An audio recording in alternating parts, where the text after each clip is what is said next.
জবা গাছ hard pruning করার ভিডিওতে সবচেয়ে বেশি যে কমেন্টটা ছিল সেটা হলো এভাবে হার্ড প্রুনিং করতে হয় না, এভাবে প্রুনিং করলে গাছ মারা যায়। আপনার গাছটা আদৌ বেঁচে আছে কিনা অবশ্যই দেখাবেন। একদিনে মাটি চেঞ্জ এবং হার্ড প্রুনিং করলে গাছ বাঁচার কোনো সম্ভাবনা থাকে না, এই ধরনের অনেক কমেন্ট ছিল। ফাইনালি আমার গাছটা আপনাদের সামনে হাজির করলাম। আলহামদুলিল্লাহ কোনো সমস্যাই হয়নি, গাছ বেঁচে আছে এবং খুব ভালোভাবেই বেঁচে আছে। এই যে দেখতে পাচ্ছেন যেখান থেকে আমি ডালটা কাটিং করেছিলাম সেখান থেকে 2টা ডাল বের হয়েছে।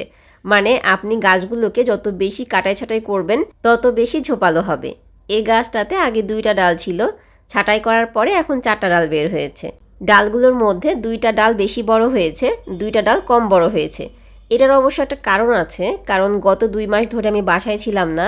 মানে বলতে পারেন গাছটা কাটিং করার পরে আমি বাসা থেকে চলে গিয়েছিলাম।